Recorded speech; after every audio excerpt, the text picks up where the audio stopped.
Welcome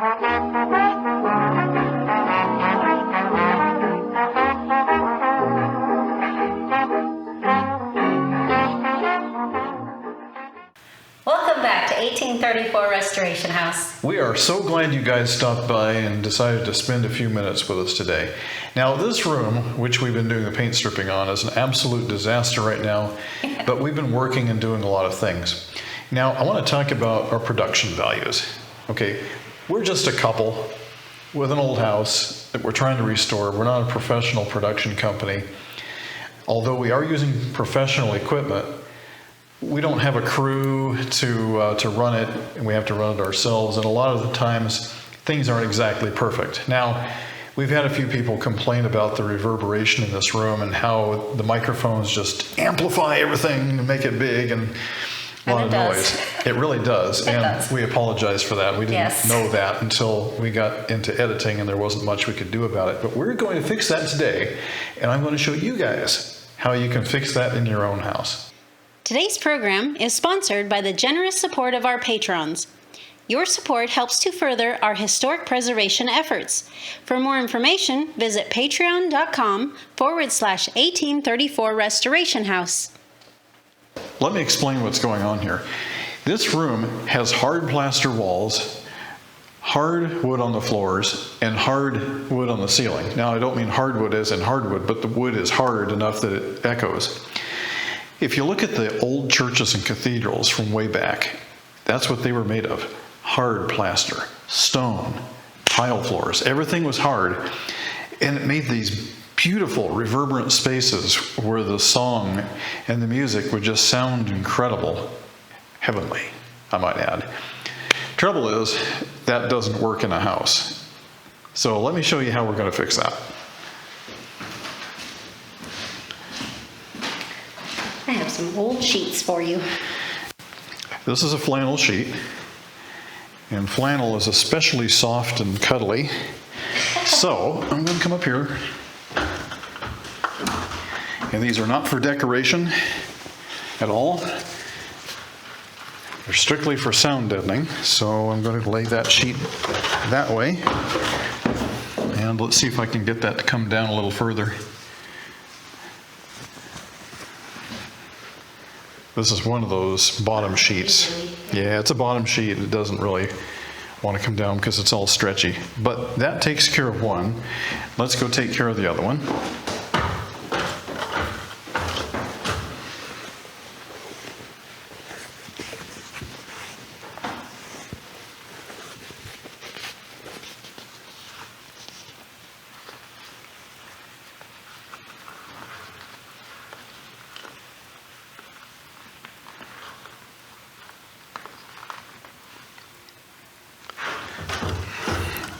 Okay,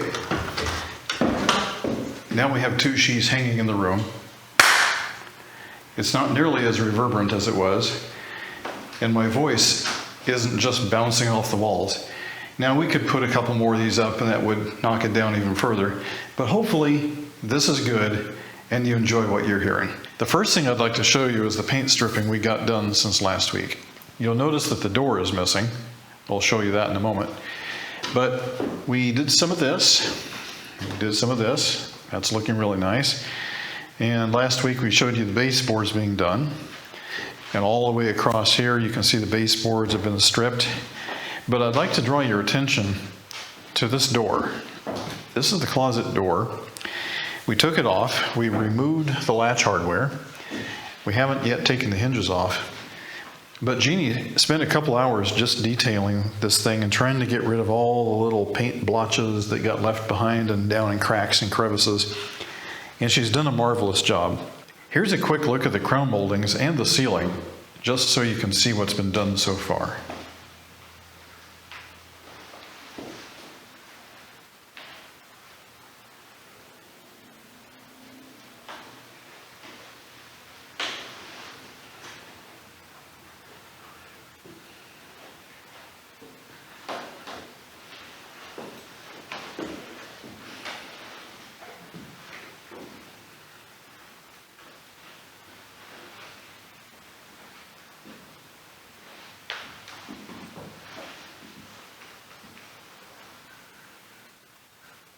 And now on the topic of today's video, we are in Jeannie's workshop. She spends a lot of time in here cooking. Yes. And one of the things that she's been lacking is a good working range hood. A couple of episodes ago, I tried to fix this thing and discovered that the motor is completely seized up. So I have a good lead at a place that might actually have some vintage range hoods, which would go well with this stove right here. We're going to drive out and take you guys along and go check this out.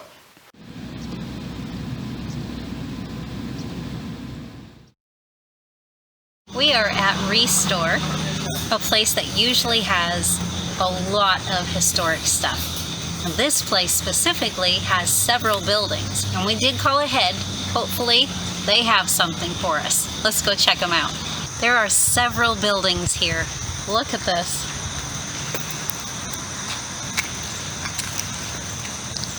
And this one's not even enclosed, but there is so much to see. Let's check it out. Maybe they got something we could use.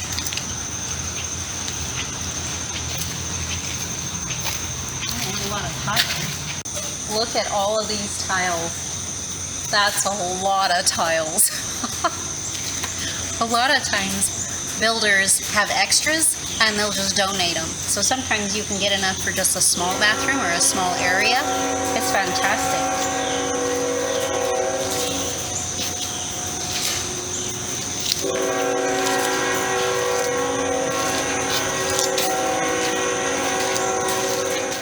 Oh, but look at these pillars. Aren't those nice? Well, parts of them anyway. That one seemed to be more bathroom and kitchen stuff. Let's see what's in this building. We found the appliances. And this is a range hood here. This looks like it's too modern, so let's keep looking.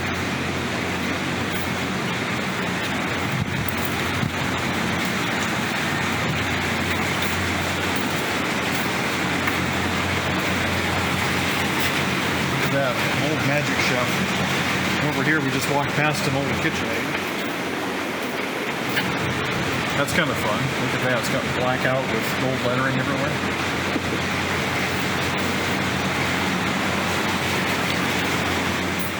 Well, we didn't find what we were looking for, but we'll check out this last building just in case. This is an old Toastmaster.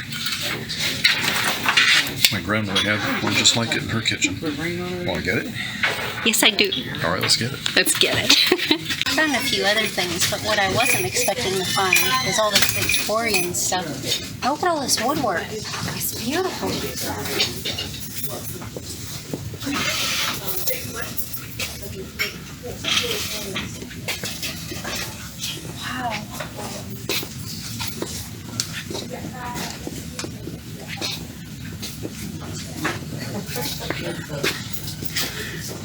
Wow. That's incredible. This is a treasure trove here. They even have ironwork. Look at this.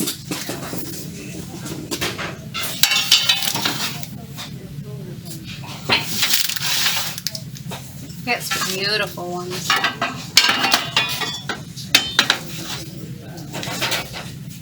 Wow. And look, you can see them all the way down here. I have been looking for a silver tray forever. I finally found one, and it's got handles. And look at that, $5. I can't believe it. Sweet. We did not find what we were looking for, but we did find a couple of little treasures. I've had an idea for quite a while about how to refinish the historic woodwork. Because we want this woodwork to match the woodwork in the other bedroom that's never been restored, we want that darker look. And so today I'm going to try and experiment. I have trans tint in brown mahogany, and I have clear shellac, a very small amount, because it's an experiment. I don't want to waste it in case it goes wrong.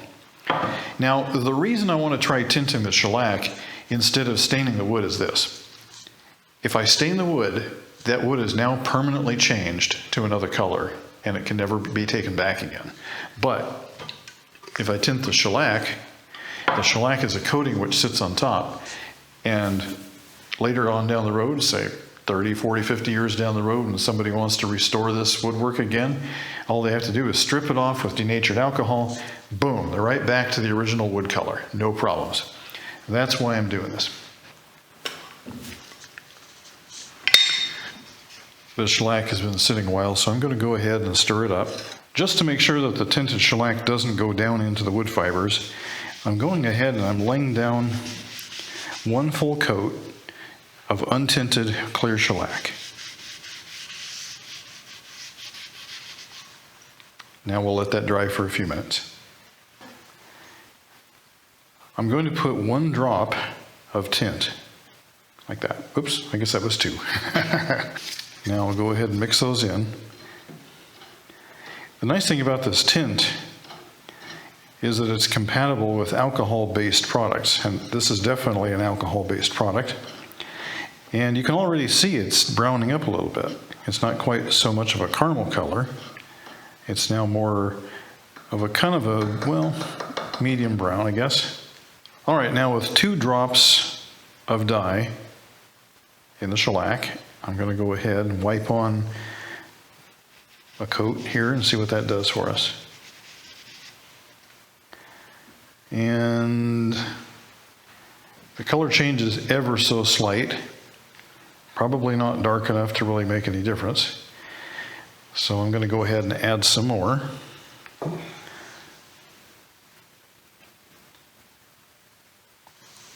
Okay, that takes us up to 6.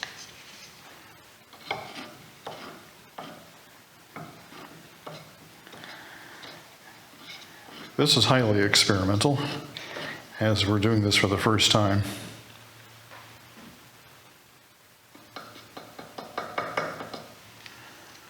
Okay, that's 6 drops. You can see it's starting to darken up this blonde wood here, but I think we probably need a lot more tint. So I'm going to take it up to 10.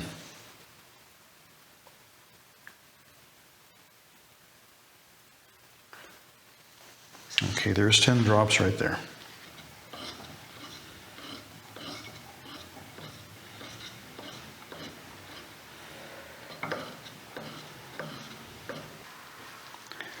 All right, let's get some of that shellac on the wood and see how it looks.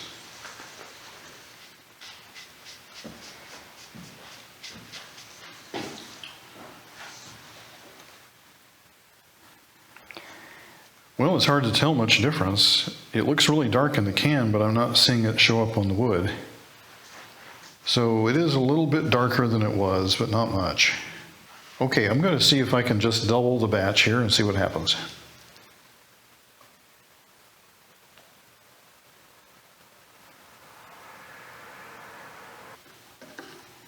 Okay, that shellac used to be a caramel color. It is now positively dark, and you can see it on the stick too. Well, it definitely has a deeper tone, but still not quite what we're looking for. Okay, it's probably been 30 seconds and that shellac is already dry. That's why I love this stuff. All right, I'm going to go ahead and lay on a second coat here. I'm putting it on fairly heavy just to see what it does. Now the thing about shellac is the more you put on, the more the tone of the color gets deeper. So we'll let this dry for a second and then check it. Okay, so it's not even close to what we're looking for, so I'm going to go ahead and double it to 22 more, which gives us 44 total.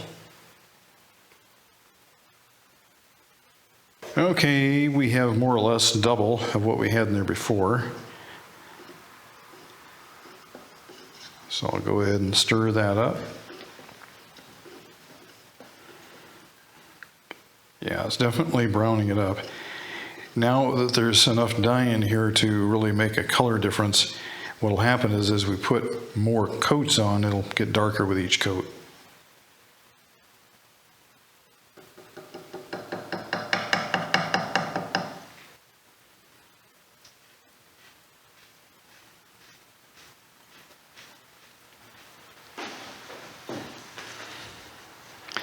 So we'll let that dry. Okay, second coat.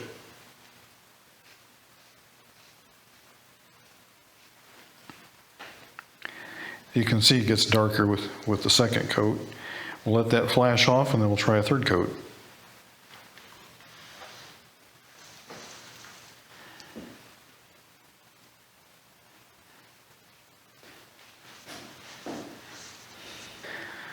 All right, let's go up to 4 coats.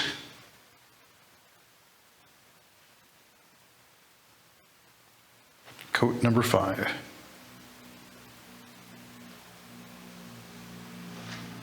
And now coat number 6.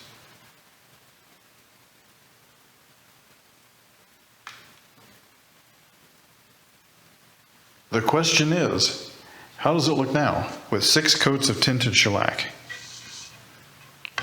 Do we have a good color match? I'd say we're getting closer. The question is, how does it compare against unrestored woodwork? Well, looks to me like it needs more black in it, because this is old shellac right here and it's age darkened. And I'd like to try to mimic that. So I think what we need to do is go back and put some more black in there and then keep trying. 60 drops. With 60 drops of brown mahogany in here, in this little can,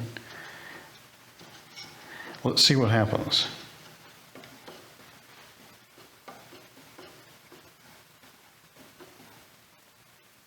Ooh, that's just really nice and dark there.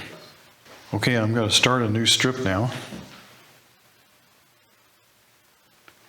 And we'll just start it right here.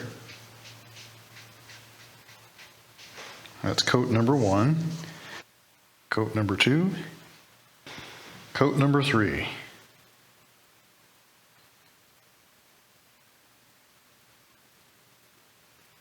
Coat number 4.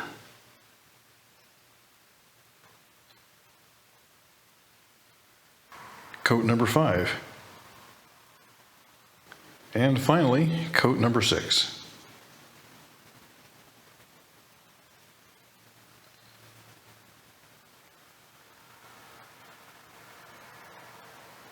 Here it is with 60 drops compared to 45 drops, and it does look noticeably darker.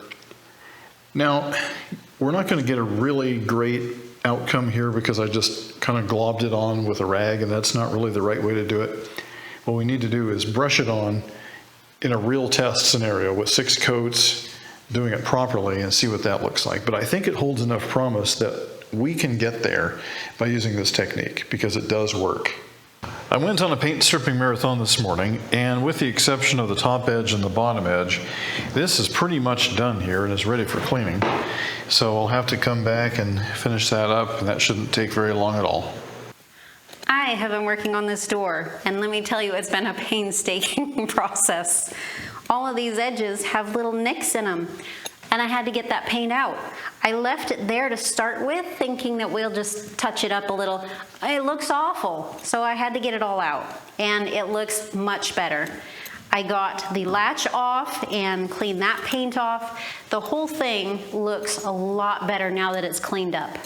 I do need to get the hinges off still, and I do want to finish up this whole section on the side. I want to get all that paint stuff off too. Then it'll be ready for shellac. I'm excited. It's getting there. It's getting there. The haze on the door we're going to take off with the Scotch-Brite, some denatured alcohol, and possibly our handy little tool. I'm only doing the section that is on top of the table set here because I don't want any of this denatured alcohol dripping all over the floor. Taking care of the floors as best we can. We do intend to redo the floors, but not until we have to.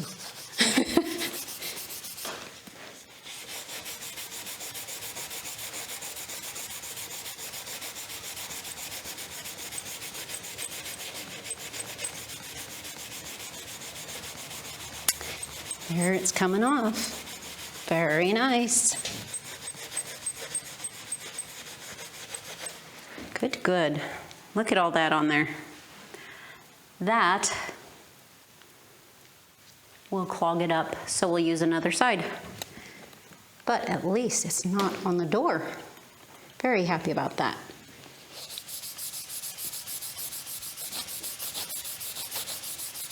We'll just keep doing this all up and down the door until we get that whole side cleaned.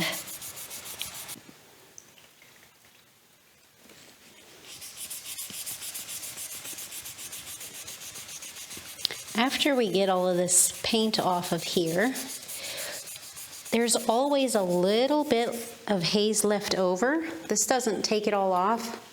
So what I'm going to do is take this rag, a clean rag, dip it in my denatured alcohol, and I'm going to wipe it off. Look at that. Isn't that beautiful? Ah, that is gorgeous. And you can see some of the shellac coming off of it too. All right, this door is done. Now all we need to do is shellac it. I really love these long straight sections of wood because it's a lot easier to get done in a hurry. So I've got everything done except for the quarter round down there in the bottom, and I'll pick that up later. But I am worn out, and wow, look at that thing. That is crazy. But nothing that a little bit of alcohol and a Scotch-Brite pad won't take care of. Well, that was a good bit of work today. We got a lot of work done, scraping and cleaning, and Jeannie did a great job on this door. It looks wonderful. Thank you. Yes, you're welcome. So we'll just keep at it, and soon this room will be done and will be a beautiful place again. I look forward to that. Yeah, that'll be great. And hopefully the audio in this episode is better. After we hung the flannels up on the wall, hopefully that deadened some of the sound and it's not quite so reverberant as it was. Yeah, let us know. If we need to hang up some more, we will. We have more flannel if we need it. Yes. Thank you for watching 1834 Restoration House. We greatly appreciate all of your views and all of your likes, and we love having your comments. We'll see you next time.